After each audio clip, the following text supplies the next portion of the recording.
Hello everyone, welcome to Everything Arsenal, and this is the latest transfer updates. Now we have big news on Lewis-Skelly's Arsenal future, and also the latest on Benjamin Sesko. Now we all want big signings, all want the big players to join us, but you also have to keep the players who have been doing great for you. And one of those players is Lewis-Skelly. That is a player that you have to keep. The other day I did a live show, and we were talking about Rodrigo, and a couple of people suggested in the comments that why not give Madrid Lewis-Skelly and take Rodrigo from them. No, you don't do things like that. You do not give away players like Lewis-Skelly, who this is a generational talent. Like in the next couple of years, is going to be an absolute beast. This is a midfielder who was absolutely incredible for us at left back last season, and he came clutch for us because it wasn't really a great season, not too much to celebrate last season. But Lewis-Skelly was one of the things that we celebrated last season, and the fact that players like Calafiori were injured, but Lewis-Skelly was there to step up. It was absolutely phenomenal. And Gabriel signed a new contract a couple of weeks ago.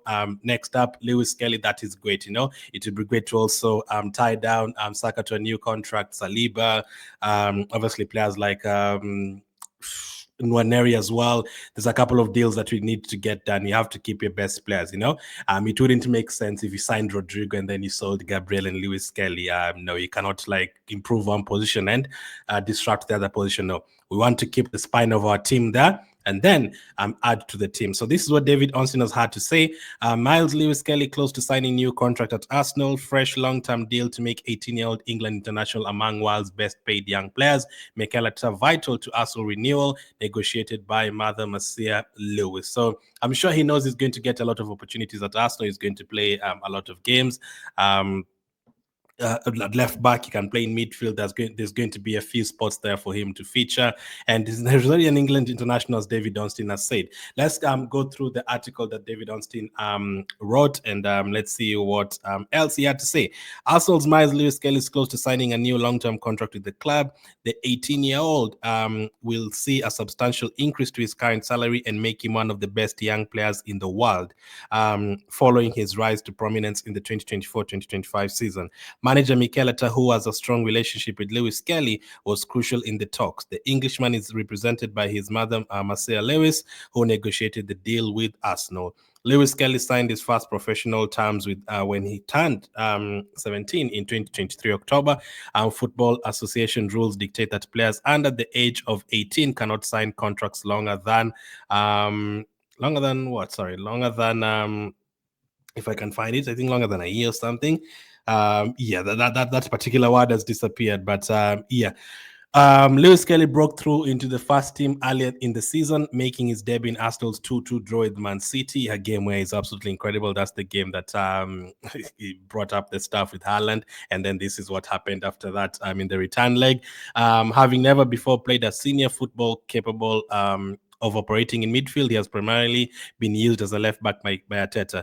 The academy graduate became a regular in the team, making 39 appearances in all competitions as Arsenal reached the semi-finals of the Champions League, where they were defeated, blah, blah, blah. We know that. Lewis-Skelly was called up by England squad for the first time by Thomas Tuchel. He could easily end up being a first-team player there. The World Cup is next year. If he has another good season, he's actually going to start at left back for England, which is crazy. This is a team that, you thought Reece James could play there. Luke Shaw has been playing there. Players like or Lewis Hall from Newcastle can play there. There's a lot of players who can play there. Trippier with the experience, he can feature there as well. There's been players like Chilwell over the years, but Lewis-Skelly is actually going to end up starting. Obviously, they say he scored on his debut against Latvia at Wembley Stadium, becoming the youngest debutant to do so, aged 18 years and 176 days.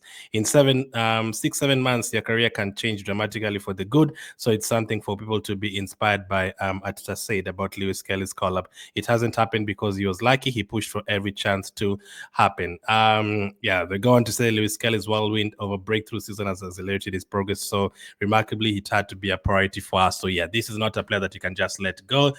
You can never be sure, and Real Madrid are sniffing around. You have to give him a new contract. You have to keep a player like this. 18 years of age, I can only imagine how good he will be when he gets to like 22. So you have to keep him. This is one of the players that made us, celebrate last season a little bit because of his performances and his goal against Man City, his assist for Nwaneri in the Champions League against PSV.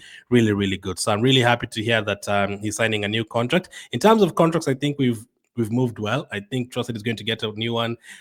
We've given Gabriel a new contract. Nwaneri is in talks as well. Lewis-Skelly is getting one. So if we manage to tie down Saka and Saliba as well, I think in terms of contracts, well done to Bat and to the board as well. You need to keep your best players as well as getting the new players too. So Lewis-Skelly is here to stay. I love the thumbnail as well, where it's like, yep, this is the Emirates. I'm here to stay. Absolutely love it. Now, what about the new signings? What about Benjamin Sesko? Are we going to get a striker? What's the latest on that? According to Benjamin Sesko's agent, as quoted by Fabrizio Romano, Benjamin Sesko's agent Elvis Basanovic answers on Arsenal and RB Leipzig. We have a clear plan. We will never force or blackmail Leipzig. We do things in the right way or don't do them. Sesko will only leave for a special club and project. Now, I haven't had too many teams that are like 100% fully interested in getting him, apart from Arsenal. So I'm assuming that is Arsenal that he's talking about. His agent says they're not going to blackmail Leipzig. We are hearing that Sesko wants to join Arsenal, Yokers wants to join Arsenal. It's all about who Arsenal really want and who we are ready to pay the money for. Who do we feel is worth that money? Is it going to be Benjamin Sesko? They want between 80 to 100 million euros. That is around, let's say, 65 to around 83 million pounds, around there. You're going to have to splash the money for a striker like this. Now, Gyökeres will be around the same money, or maybe more than that. So I think Arsenal are waiting to see who's going to be cheaper. I think we will get one of them sometime next month. Hopefully even this month. That would be great. But I don't know which one we are going to get. But what is something that is for sure, we have to get them ready before the start of the season. We need to have a striker there, whether it's Sesko or Gyökeres, in the first game at Old Trafford against Man United. Because we cannot afford to start the season poorly. We have to get ready. Remember the season where we signed Jesus and Zinchenko? It wasn't a coincidence. We signed Zinchenko very early, Jesus very early, I think Fabi very, very early. We were ready by preseason. We were scoring a bunch of goals against teams like Orlando City and Everton in America. And then we had very big results in the Emirates Cup. I think it is against Sevilla or someone that year. And then boom, started the season. We were ready to go. I think we won 5 of the first 6 games. I think we only lost 1 of the first 10 games. We were winning games. We were scoring a bunch of goals because we were ready. We had already seen Jesus scoring almost 10 goals in preseason. He had already worked around with Saka, and he had formed a relationship already with Odegaard, with Nketiah, with everyone else who was there. By the time the season starts, the players are ready. That is what needs to happen right now as well. If you're going to sign Sesko, let it get done as early as possible so that the player is ready for the start of the season and he's already had like 2 months to adapt. That would be great. But I still think it's going to be a waiting game. If whoever drops the price first, whoever wants less money for their player, both from agent point of view and from the team's point of view, I think that is where Arsenal is going to go to. Now, both of the teams as well don't really have to sell as quickly, though. Gyökeres and Sporting can just wait and say, hey, let's wait and see how much Sesko will go for. If Sesko ends up going to a team for 70 million, Sporting can say, no, Gyökeres is better. We are going to sell him for 90 million. Same with Leipzig. Leipzig can say, hey, we feel like Sesko is in the same level with Gyökeres. Your Arsenal, if you're willing to pay 70 million for Gyökeres, then you're supposed to give us the same for Sesko. So I think it's going to be a bit of a waiting game. That is where I'm going to wait and see how good Bata is in terms of that, This is a big decision. Whichever striker we get, it's a big decision. How much money we spend and all that. Is he going to allow us to get a left winger like Rodrigo? Currently watching Rodrigo at the time of recording. He actually started the game. He's playing on the right wing where he doesn't want to play. So are we going to end up going for him after this competition? Let's wait and see. So the fact that Rodrigo is actually playing this competition, we are not going to get him right now. It's going to be another thing for next month. So hopefully we can start finalizing on the striker deal at the moment. So that is what the agent had to say a few hours ago.